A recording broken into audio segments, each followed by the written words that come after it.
Welcome, everybody, to another edition of FireHouse Table Talk. I'm your host, Scott Jones, and I want to thank everybody for joining us.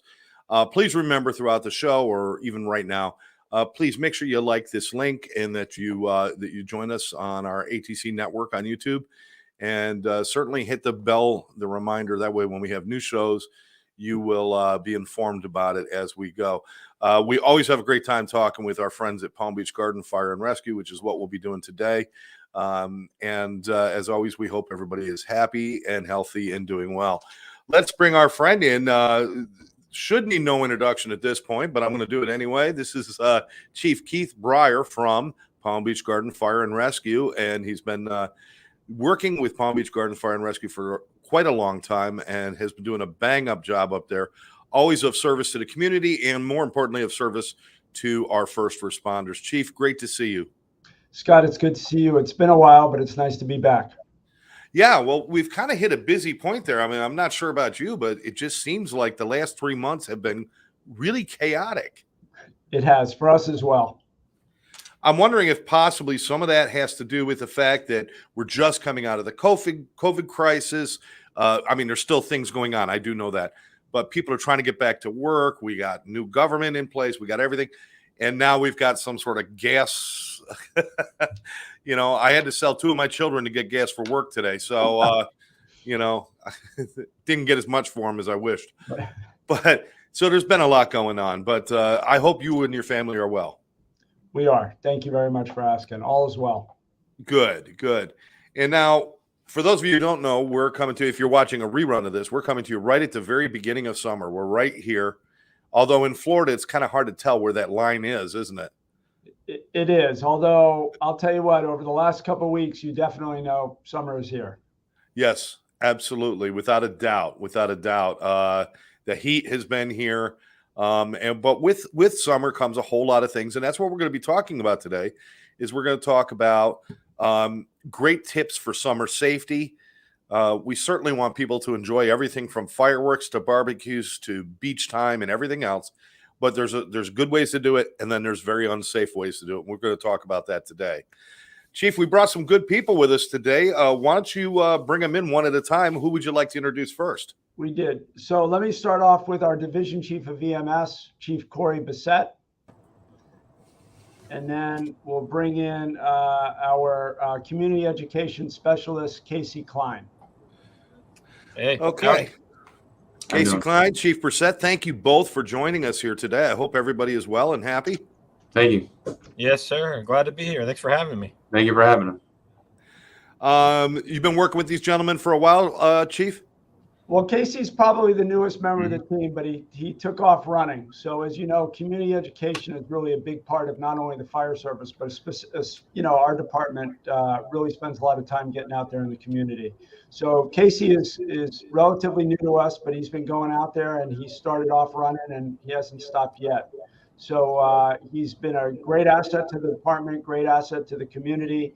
And Chief Bissett has been with us for, Chief, how many years now? Be 20 years November. 20 years in November. So we're very, very fortunate. As I always say to you, it's about who you hire and their ability to lead. And, kind of makes my job easier when I have people like this in place. So we're very fortunate to have them.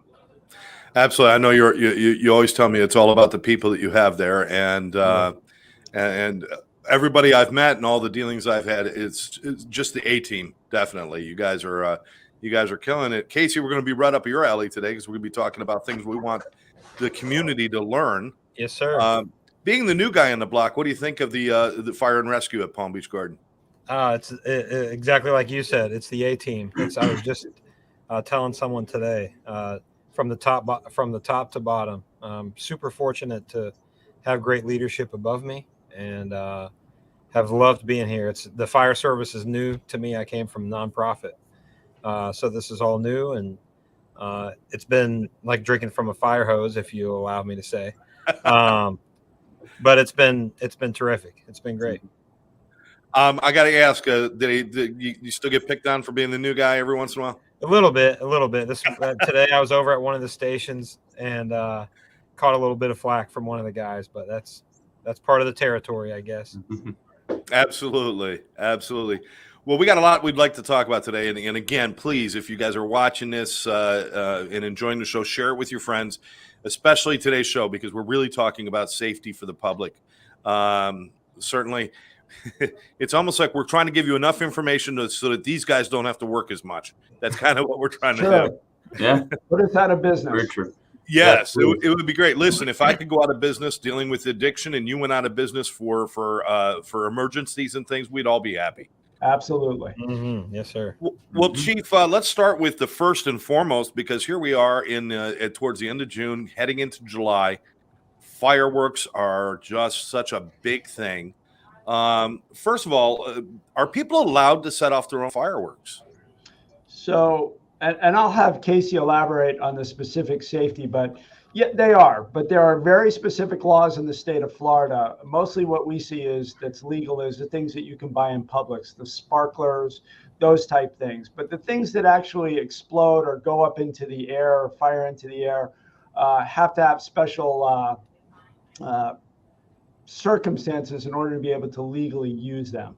I know a lot of people go out and purchase things and they say, if you're going to buy these, it has to be for agricultural reasons to be able to do it legally, and they're not. And they're dangerous. So it's July 4th. People are out there, they're partying, and, accidents happen.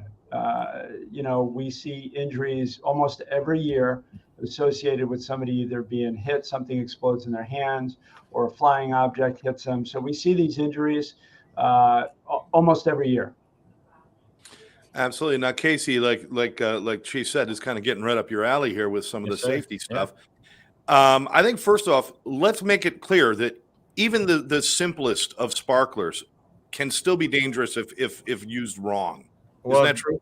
Yeah. The crazy thing with sparklers, we give them the 4-year-olds and tell them to run around with them, and they get up to 1,200 degrees, and 1,200 degrees does a lot of damage. And so even those simple fireworks can be extremely dangerous. And one thing we suggest people do with sparklers is every year the state fire marshal puts out a list of approved, and it's a very extensive list, a list of approved fire sparklers. And so first we would say, if you're going to do sparklers, do not purchase anything that's not on that list, because they've not been tested. Who knows what they're going to do? So yeah, even those small things like sparklers, who knows what's going to happen with them? And anytime there's a spark and fire, there's an opportunity for someone to get hurt. So yeah, practice caution for sure. And please supervise. Yes. As an adult. Chief Brissett, I'm not sure if you've had a lot of experience with the injuries and different things that have happened with these things, but what do you see is the number one thing that people are not considering when they're using sparklers or any fireworks? For that matter, a lot of the injuries that we do see are obviously burn injuries, and it's the mixture of fireworks and alcohol and partying, like Chief had mentioned earlier. You think it's, you're having a good time and you want to shoot a Roman candle at your friend, or you forget to, like you mentioned, watch over your children. They're doing fireworks because you're on another location. So burns are a big issue.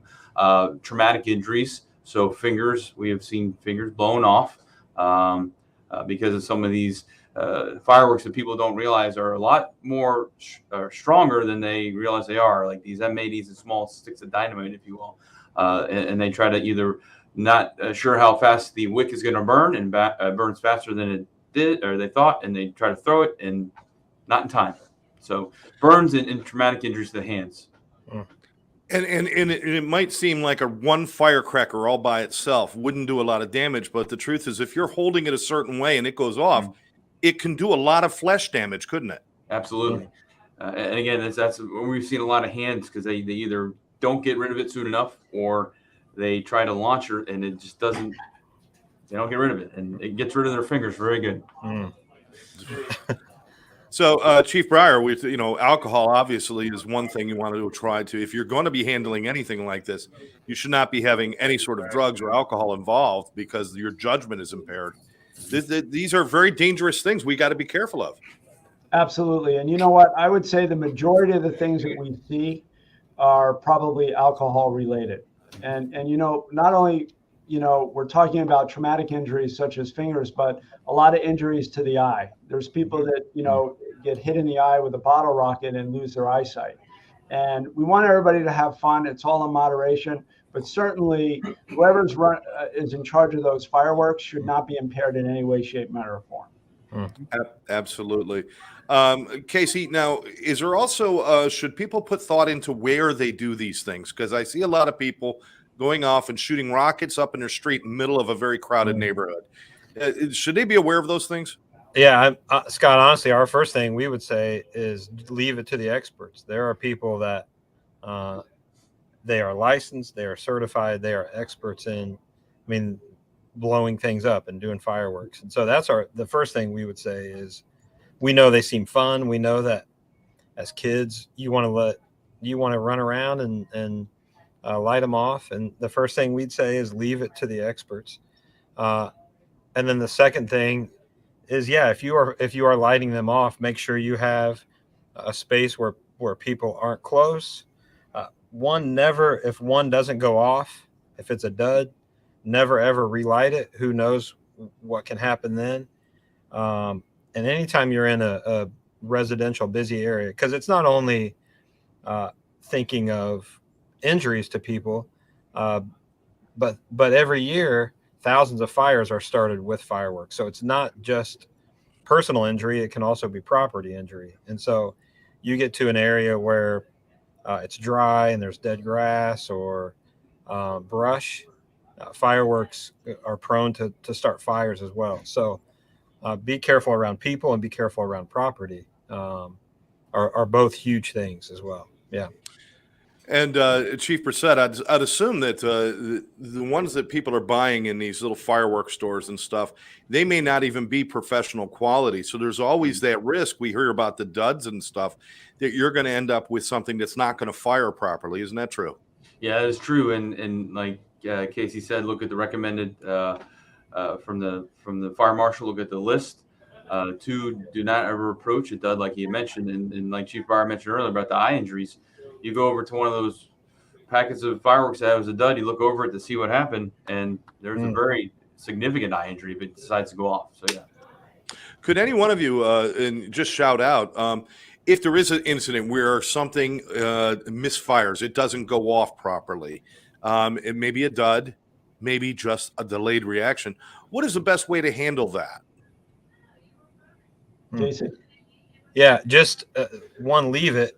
How we dispose of fireworks is a big deal as well. So if you do choose to light fireworks off, we say, 1, have a plan of how you're going to dispose of them, whether that's a bucket of water, some way to make sure they're cool before you dispose of them. And then you should always have a fire extinguisher on hand. And if one's a dud, first, as Chief Brissett said, be careful standing over it. Who knows when it's going to go off?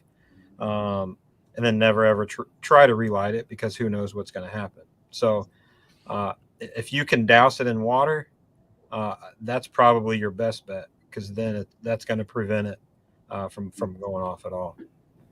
Yeah, that's a great point. I think a lot of people probably don't have that. Is a lot of water available, hose, bucket, something. Yeah. For those instances, if there is a dud, you want to soak the hell out of it before you mess with it. Absolutely. For sure. I think we could all agree, Chief Bryer, the best, and Chief Brissett said it, leave it to the professionals. The best bet, just go to one of the professional fireworks displays. They're everywhere, and they do such a great job. Yeah. It's not worth the risk, right? It's really not. And I want to point out that if, like you said, if somebody's standing down the street and they're firing off bottle rockets, that actually is illegal. In the state, anything that shoots out and flies and explodes is illegal. So, and there's good reason for that. You have a lot of people that are out either watching other fireworks, if they're out there. You don't want to damage or hurt anybody, and you certainly don't want to start a fire in somebody else's house, because you never know where those things are going to land. So that's the reason that they're illegal, for that purpose. But there are, like you said, there are very elaborate fireworks. That whole vibe down there when you go to one of those is really good. They usually have bands and they have food, and there's just a lot of people together celebrating. Go down there, watch the fireworks, have fun, because at the end of the day, if anybody gets hurt or somebody's house burns down, then it was all for naught. Absolutely. Absolutely. Any other thoughts on the fireworks and the 4th of July from Casey or Chief Brissett on this matter? One suggestion for especially young kids, glow sticks are a great alternative.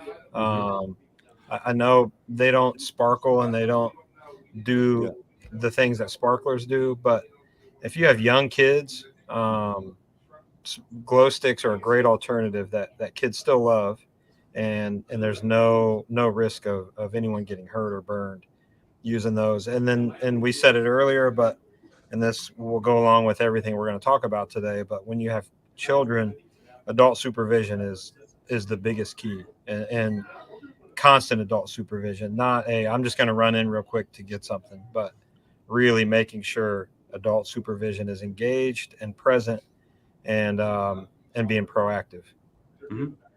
Absolutely. One thing else that I like to add is kind of on topic, but be mindful of your neighbors if you do decide to do fireworks. You have a lot of animals and veterans that have PTSD, and some of that stuff will trigger those explosions. So just be mindful of your neighborhood, your neighbors, and people that are around you, and have fun, but be courteous and be safe. There was one thing we didn't mention is the concussive sound if you stand too close to fireworks as well. Lighting off an M80, even if you're standing, a safe distance from the blast, that sound can actually damage your hearing. Absolutely. So if you are going to take young children to fireworks, I always suggest bring earmuffs for them because they could be hypersensitive to those sounds. And certainly PTSD is something to take into consideration, that if you've got a vet, and God bless the vets, and we thank them all. Absolutely. If you got a vet in your neighborhood and you're firing off firecrackers one after another, you don't know what that's doing to somebody. Absolutely. Yeah. So great thought. Now, of course, along with summer in our 4th of July fireworks, we have lots of swimming going on. And Florida is famous for our riptides and our strange currents and all sorts of stuff, because if there's a hurricane in Hawaii, somehow our surf is affected. It just happens.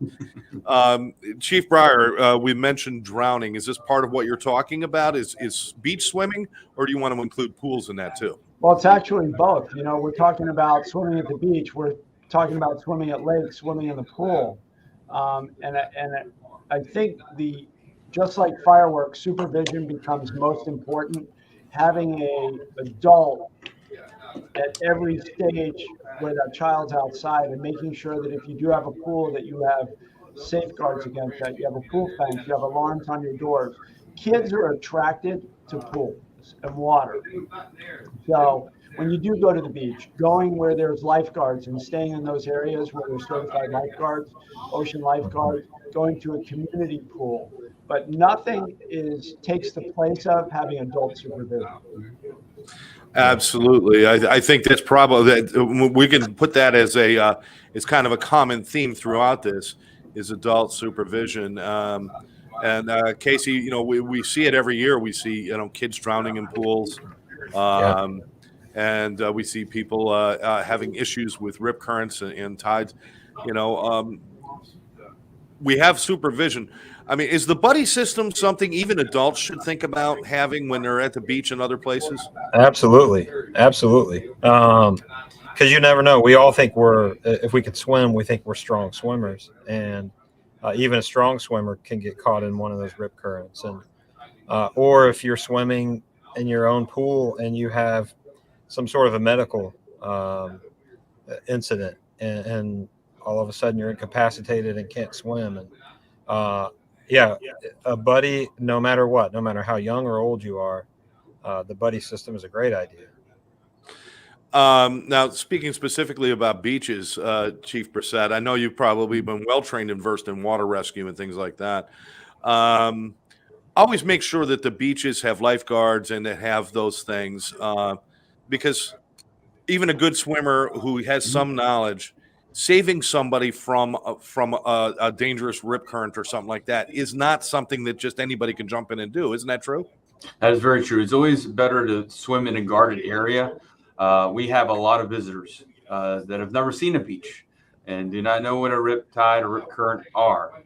And that's the ones we typically find themselves in trouble with. So, you may think you can swim out to save someone, but the ocean is not unforgiving. It will take you down if you're not used to how to swim in a rip current. And that's why the lifeguards that we have here in Palm Beach County are well trained in it. They know how to swim in the correct pattern to get to you and get you out. So always swim in a guarded area. And if you do find yourself in trouble, just make sure that you're able, if you have a buddy system, that you have someone that can alert the lifeguard that's on duty. Now, if you do find yourself, unfortunately, being the victim of being stuck in a current where you swim and you realize not getting closer, I'm getting further away. What is a good, what should somebody do? I mean, short of us giving demonstrations and teaching, what are some good thoughts to have if you do feel that happening? Well, you don't want to fight it. You don't want to fight it because you'll just wear yourself out and you won't get anywhere. A rip currently is typically going straight out, so you want to try to go, if you can, to one side or the other and get out of it. Because if just trying to swim straight back in, you won't win that battle. And so trying to go one direction or the other should get you out of it is the hope. Now, on a properly guarded beach, the focus should be on stay afloat, stay above the water. If it's carrying you and you can't swim, you're confused about your swimming, just stay on top and wave your arm where you can, and they'll get to you. But don't try to burn all of your energy if you're not sure what you're doing. Make sure your number one thing is to stay above water. Is that true? Yes. Absolutely. And Scott, we tell people always, like you said, swim parallel to the shoreline until it releases you. So if you do have that energy to swim parallel to the shoreline, and then eventually it'll release you. But if you can't, like you said, hold your hand up, hold your ground, wave, and lifeguards will acknowledge that and start facilitating a rescue. I have to ask, and I don't know, this is from my childhood. We used to have we used to like set our watches after we ate. You guys, I think you all know where I'm going with this. If you swim 29 minutes after eating a chicken salad sandwich, you're going to drown. But 30 minutes and you're okay. Can somebody please put this? Is there any truth to you cramping up after you eat? Anybody?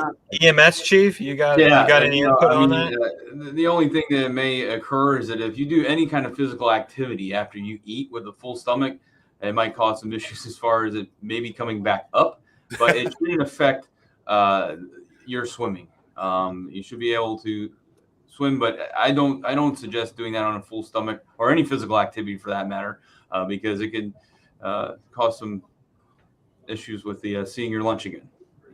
Yes, absolutely. Chief Brissett, you mentioned a lot of people are coming down there seeing the beach for the first time, or maybe they only see it once in a blue moon. They're not used to it like we are.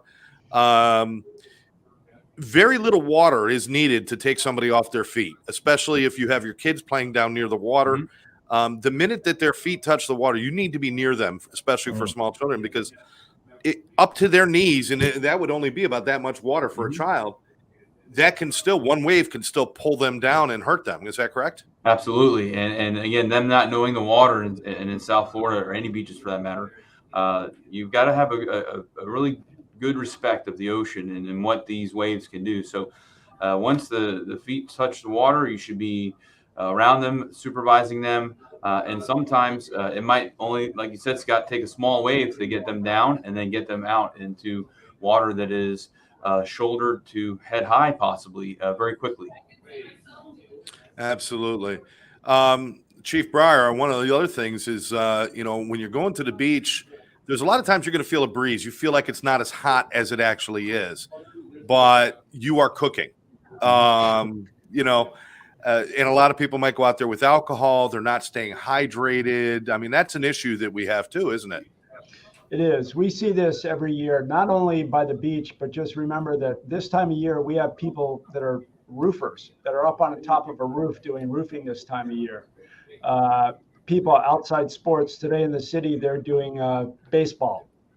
And so in the height of the day, they're out there. So making sure that people are properly hydrated, making sure that you're doing all the things that you can, especially when you add alcohol to this. Alcohol would dehydrate you quicker and make you succumb to heat-related illnesses much, much quicker. And you don't really realize it. It comes on very, very quick.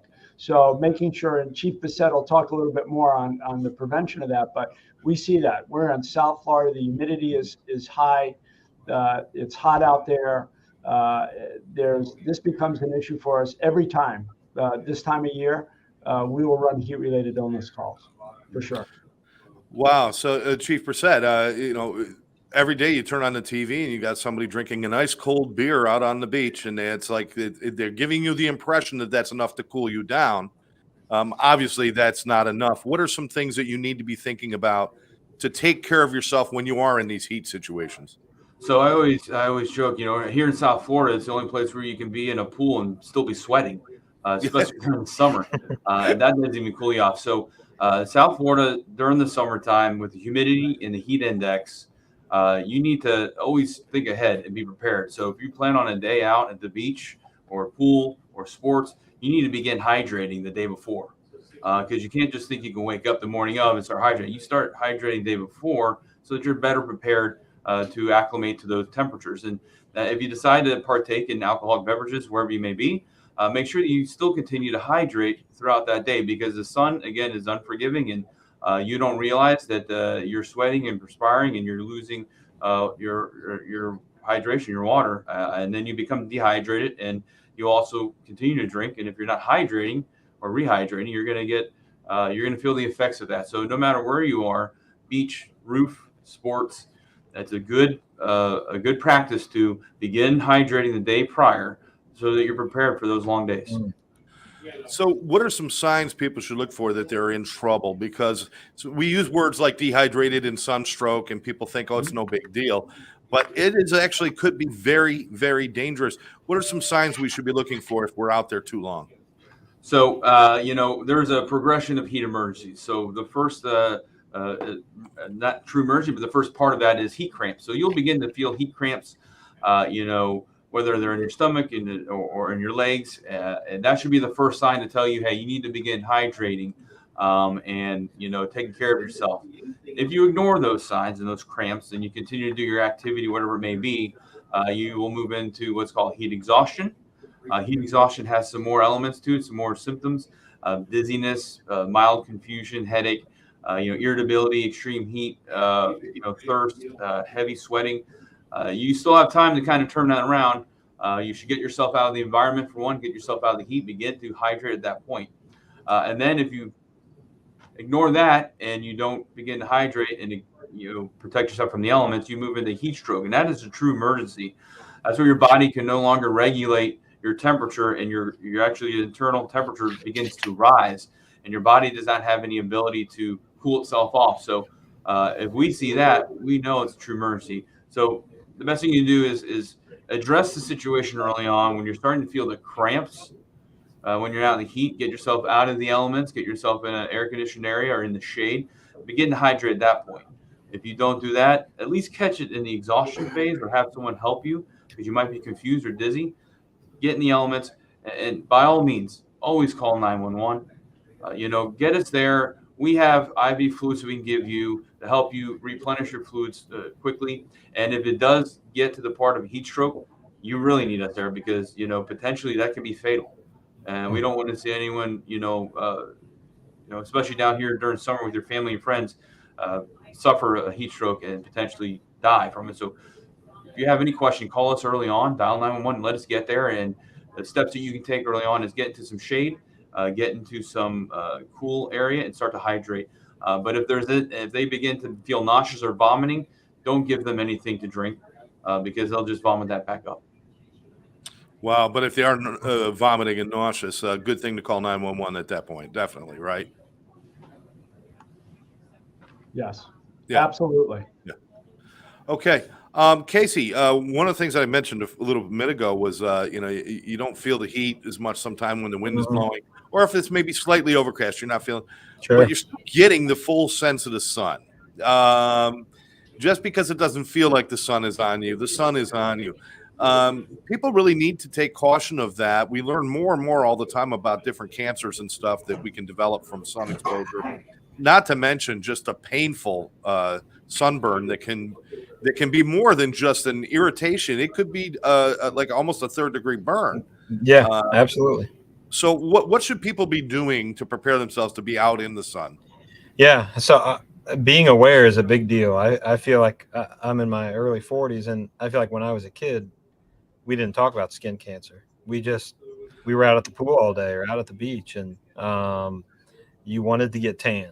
And now, as we look back, now we see when I go swimming, if I go to the beach, I'm normally wearing one of those long sleeved swim shirts because I don't want my skin getting burned. And so whether it's sunny or whether it's overcast, like you said, we're still absorbing those rays. And so protecting yourself, finding shade when you can. If you go to the beach, take an umbrella.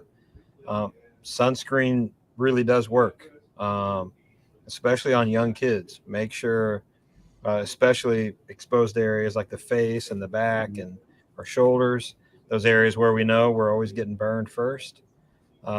Make sure we're covering those up. And even just going for a bike ride. If you're going to be out in the sun for an hour, put some sunscreen. I put sunscreen on my face every day when I go out, just because more and more we're hearing about skin cancer that we're catching. And so really protecting ourselves from those elements is crucial and really, really key. And especially here, where about 363 days a year, the sun's out, and every day, whether it's overcast or not, we're absorbing those rays. So be prepared and be ready for it. It's almost funny that you see when you see people walking around with a deep, rich tan, it's like, well, they're visiting. They're not from here. Because people who are from here, we're not out there baking ourselves in the sun. First of all, we're working all day. And second of all, but Chief Bryer, I'm going to give you the hardest question when it comes to the beach and everything else is, how do you get across the sand when it's that damn hot? That's a good question. And if I had enough time to go to the beach, I might know how to do that.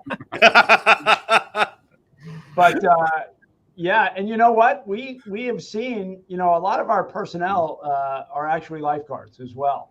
And those burns to the feet and things like that are very real. And people don't realize with the young kids, their skin might not be as callous as ours, and they put them down on the ground and they actually burn the bottom of their feet, the soles of their feet. So it is something to consider when you get out there. That sun is baking out there. You see the parents with flip-flops, they're holding the child. The child may not have shoes on, and they put them down for a second, and they do this run all the way across the sand. By the time they get down to the water, the damage has already been done. So, you got to wear shoes. You got to make sure that, you're protecting those elements out there. They're tough. We talked about, Casey talked about a little bit about sunscreen, but, just to let you know, for our guys, the department puts sunscreen on all the apparatus. So if our guys are stuck out on I-95 for some reason for a car accident, they're going to be out there several hours. We have sunscreen on the trucks for them to put on because, as we've talked about before, firefighters are, there's about 27 different cancers that we're almost 2.5 times the risk of getting and have, a 14% more chance of actually dying from those cancers. So for us in the fire service, we take it seriously. So all those things, melanomas specifically, we keep sunscreen on there, and we encourage the guys when you're out there for any length of time and you're going to be on scene, if they're just waiting for a car accident to be cleared, they can't sit in their bunker gear for, 2 hours on the asphalt on 95. Take that off, but put your sunscreen on. They all have hats to be able to do that. But we've actually about a year ago, I think, we actually put sunscreen on all the engines, so it's readily available. And I'm sure, as Chief Brissett was talking about hydration, You guys, that's got to be a focus with you too, because almost any rescue situation you guys are in, you're covered in gear head to toe. And dehydration becomes a real issue. So you guys really have to pay attention to that as well, I would assume. Yeah, that's actually a big problem, especially at any time, because the amount of gear that we're carrying. And what we know is that a lot of the injuries that firefighters get is through dehydration. They get tired, they get dizzy, they fall, they hurt themselves on the fire ground. But that's really important. So our engines all have water on there. We are very cognizant about rotating crews out, making sure that nobody's going to be out there for any length of time before we switch them out. We set up a rehabilitation area where there's misting fans. They can come down, break down their gear, and keep themselves cool, because working in this type of heat is, it's unbearable at times. So, you can't walk into any of the fire stations and not see a urine chart on what color your urine should be. So to make sure. So everyone, over every urinal, over every toilet, there's a hydration chart that basically says, this is what the color of your urine should be, and if not, you need to start drinking. Wow. That's well, it's gross, but good. Absolutely. So definitely a lot of things for us to think about that we were talked about today is fireworks, the best and easiest solution. Go watch a professional show. 95% of them are absolutely free. They hold them in parks. They hold them in different places. Hey, if you're out here in Broward County, BB&T Center puts on a great show and usually a free concert to go with it. I mean, there's so many good things. Don't take the risk of shooting them off in your own neighborhood. Beach buddy system, keep it in mind. Swim where there's guards. If you are at a home pool, also let people know you're swimming or have people with you. Because we see a lot of home drownings by people. It's not always somebody who doesn't know how to swim. Let me make this clear. Somebody who can know how to swim could still, in some way, ingest water somehow and drown. Is that true?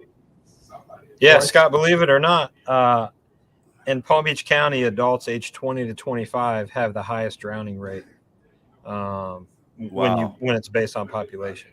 And so most 20 and 25-year-olds that I know how to swim.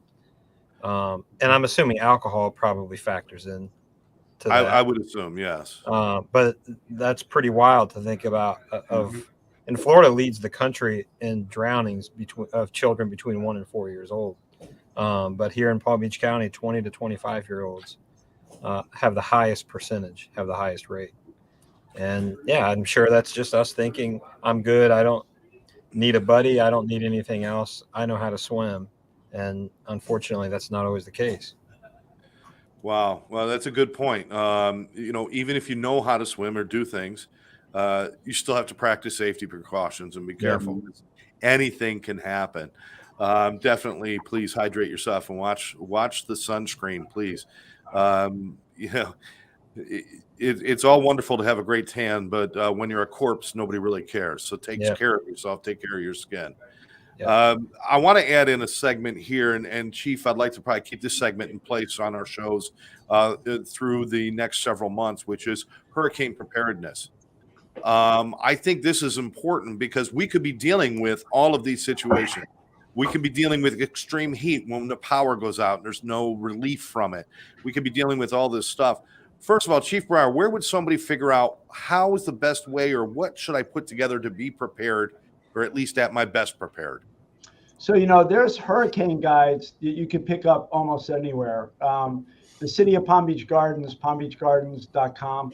If you go there, we actually have our hurricane preparedness plan on there that somebody can download or look at. But, this is not, if you've lived in Florida, you have heard this message over and over and over again. What we see is not that the information's not out there, is people just don't follow the information. Yeah. Right. So you have to remember, for us, when we're here, when the winds get over about 50 miles an hour, we no longer respond to emergency calls just because it's not safe for the crews. So there's a period of time that if you're not prepared, by the time we can get to you, might be, hours, sometimes in like Andrew, maybe even days. So you must be prepared. You have to go ahead and make sure that you're following all those recommendations, making sure you have food, shelter, water, medications, all those things that you need. And what we typically see almost every year, we'll be sitting in the emergency operations center, and it'll be in the height of the storm, and somebody will call and say, well, I'm stuck in a stairwell at so-and-so because they never evacuated, they never went to their house. Yeah. Or, I'm stuck in my house and my roof blew off, we see it all the time. Mm-hmm. So it's really important. You can get it from the National Weather Center. Almost every municipality will have some kind of hurricane preparedness plan that you could download, but it's one thing to download it, and it's another thing to actually read it, and then it's another thing to actually apply it. So I would have to say that those people that actually apply it are going to be in a way better situation than those that just don't and just wing it. We see it every year. Storm comes in from the Keys. Nobody leaves the Keys. They all buckle down in a bar and drink. And, horrible things happen because of that. So that information is out there. We've gotten quite good. For us, generator safety is really important. Everybody's got those generators, making sure that you keep them outside, away from windows so you don't have carbon monoxide, making sure that your home has a carbon monoxide alarm, making sure that you don't refuel it when it's hot. There's all those things that these hurricane plans have in there to make sure that you're safe. But we see it all the time. After storms years ago, when I was in the street, we would drive around after a storm and there would be people barbecuing in their garage, or some of them actually had the generator inside the garage. The garage was open about 6 inches and they were running in there because their neighbors were complaining about the noise. So Wow. not understanding how important that is and not reading that and not following those things is what causes people to be killed. Not so much by the storm, but the things that happen afterwards. Well, a generator can easily fill a house with carbon monoxide if done wrong. Very quickly. Yeah. And some of these things are really simple. It's not overly complicated to have these things at the ready. And to understand that, listen, I've got, I think 4 cases of water at any given time in my closet that is just the backup, just in case. And that's enough for me. If I had somebody else living in my house, I would add another few cases. Right. Now, Chief Brissett, we're going to have situations where power is going to go out, whether it's a hurricane or just a serious summer storm, which we do have. What are some things some do's and don'ts when the power's out as far as getting relief from the heat? Some people get really creative on trying to just get comfortable, but it's very uncomfortable. Any tips for people? So yeah, when the power goes out, first of all, yeah, it does get hot, especially if it's during summertime in South Florida. First open some windows, get some circulation going in there. Without power, obviously we can't use any fans. The other thing too is that when night falls and the power's still out, do not get a lot of flashlights. Do not use candles because that's a fire hazard. I don't want to take Casey's thunder over there, but yeah, use flashlights. But also, it's good. Keep your fridge closed for as long as you can, because the more you open it, you might lose that. If you have a generator, obviously use the generator, get your doors open, and then maybe use some fans from there. But definitely don't use candles. Don't use anything that use flashlights. Absolutely. Casey, during these situations, which we're used to in Florida, they happen. If you don't get your power out at least 2 or 3 times in a year, then it's a miracle, I think. During these times, it's really important to watch your neighbors and especially your elderly friends and neighbors. You can't just kind of knuckle down. We need to help each other during these times, don't we, Casey? Yes, sir. Yeah, because you may be able to do things that your neighbor can, or you may have resources that your neighbor doesn't, and vice versa. And I think just part of the golden rule and looking out for one another. One, hopefully you already know your neighbors by that point. You don't wait for an emergency until you reach out to them. So know your neighbors, kind of work together as a neighborhood to say, hey, in the event of a storm, in case we don't have power for 2 days, how can we work together? We're all better when we're united together in the same as a community. So how do we work better together in an event like that? So yeah, that's huge, especially if someone lives alone, someone's elderly, someone maybe has a disability. It's really important to one, know those things, be aware, and be looking out for them for sure. I think we could put a bow on all this today, gentlemen, with a simple statement: follow guidelines, follow warnings, and follow the rules. Follow the rules and the laws about fireworks. Follow the guidelines when you're at the beach and be in populated areas, and follow the rules on if you have a pool at your home. Is it protected? Is it fenced? Is it gated? Yeah. And then, most importantly, when there is an emergency like a storm or a hurricane, follow what your local establishment, your local government is telling you to do. Don't assume that they're just they're wrong sometimes. We know this. Sometimes it misses us, but it's better to be safe than sorry. Am I right, Chief Bryer? Absolutely. And you know what happens is we see this every year. People wait till the very last second. So rather than boarding up their house to where they'll take a 4x8 sheet of plywood, and they'll go up and now when the winds are 25, 30 miles an hour, they're going to grab that sheet of plywood, climb a ladder, and then that thing is essentially a sail. Yeah, it's called parasailing. Yeah. Exactly. It carries them right off that ladder. So the importance is, listen, get it. It's so much better to get it done early, but it's better to have it and not need it than to need it and not have it. So when you're going to do those things, don't wait till it's 35 miles an hour out there and you're trying to get your house boarded up. Do that early so you have it done, so you can gear down. Like you said, you have water. The time to purchase water and canned foods and flashlights is not once a warning comes out. That should be done June 1st. For the whole season, you should have all that stuff done, your water done. If you use your water to buy more, but if you think you're going to be able to go to the store, the minute that's announced and get everything, you're going to be out of luck because everybody's going to get there. The stores are going to be swarmed, and all those essential things that you need are going to be very difficult to get. So do it now. Plan it. You could always use the water, the canned foods, flashlights, batteries, all that thing you'll use throughout the year. Get it June 1st. Let it go all the way through to November, and then do it again in June. But make sure you have it because you don't want to be out in those stores when everybody's fighting for the wood, everybody's fighting for the water. It's a nightmare. Absolutely. And again, all of these things are easier if you work together with your neighbors and your friends. If you see somebody boarding up their house, stop and give them a hand, and then maybe do yours together. We've seen great stories of neighborhoods coming together and helping each other. We've also seen where people have ignored each other and how bad that can be. So please, let's come together. All of these things, it'll make it safer, it'll make it happier, it'll make it just a better place for us to all be living. Gentlemen, there's so much we can keep talking about, and we will continue this series as we go throughout the year about safety and different things as well, Chief Bryer, as well as our other topics that we cover. But for now, any final thoughts on summer safety? What would any one of you want to add something? And we'll start with you, Casey. What would your final thoughts be on summer safety for you and your family? Yeah, we talked a lot about drowning, and I think one misconception with it that I want to mention is it only takes 2 inches of water to drown. Anyone can drown. It just takes basically from our nose to our mouth.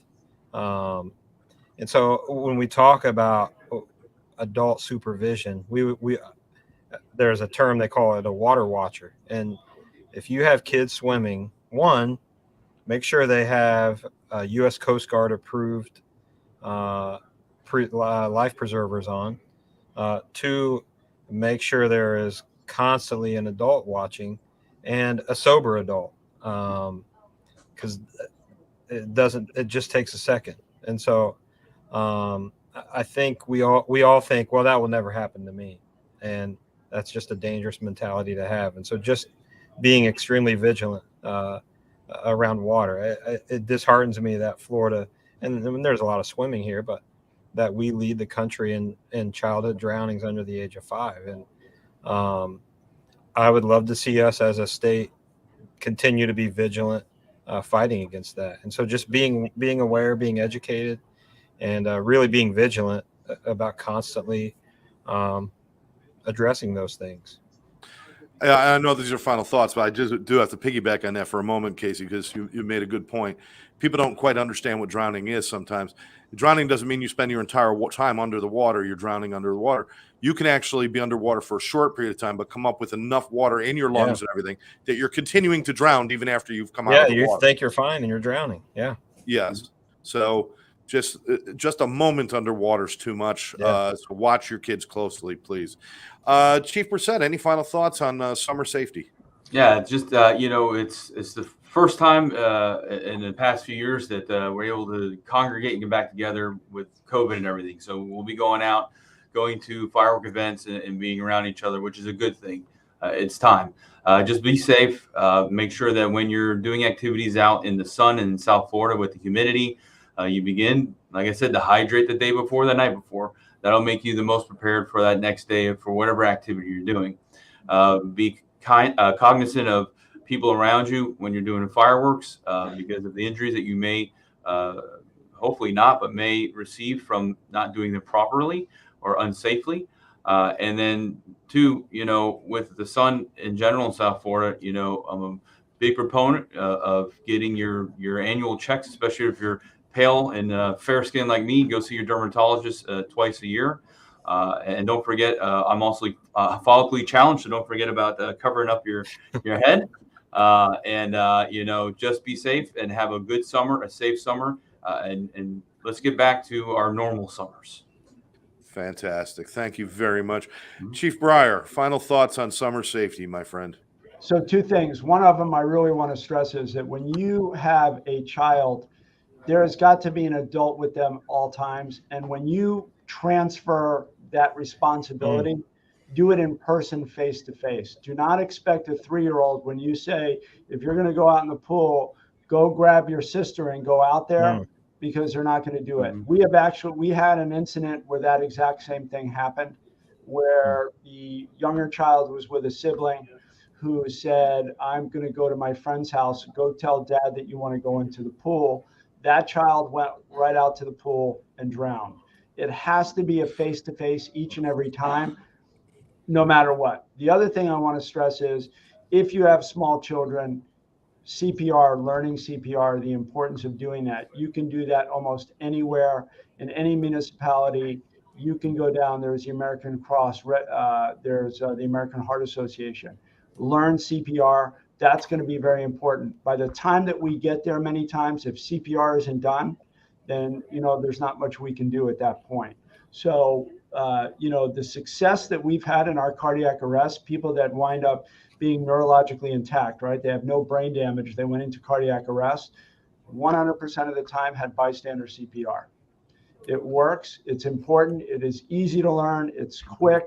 And it's almost a skill that every parent especially needs to know with young kids. Fantastic thought. And like you said, there's a lot of places you can go. A lot of places there's almost no cost to it at all. In a lot of cases. Also, choking, learning how to deal with choking, Heimlich remover, things like that. These are things that we should be teaching everybody. Certainly, good things to have. Good things. Let me just add one thing, Scott. Every third Tuesday of the month here in Palm Beach Gardens, if you're listening, live in Palm Beach Gardens, we offer a free hands-only CPR class that begins at 6:00. At our main fire station at Burns and Military Trail. That's fantastic. Now, do you have to be? What are do you have to be an adult to take it, or what do you have to do? You can be. We've had 8-year-olds that have proven to be able to do effective CPR. You don't have to be a resident. You can be from one of the surrounding cities. We just want you to come in and learn hands-only CPR and really learn to save a life, like Chief Bryer said. Fantastic. Again, we're talking to a great gentleman right here. All of you guys who don't just talk about it, but you're practicing it, you're doing it, and you're providing these services. We thank you. The only thing, I can't cover anything else that you haven't already covered other than to say that every year we end up with these, the storm might hit us, it might hit us, it might hit us. Be prepared, and don't, like Chief Bryer says, don't wait to the last minute. I did that one year and put my family at risk because I waited too long. So please, better that we just take a little day trip and we leave the area. It turns out we didn't have to. Better we do that than to regret not making that move.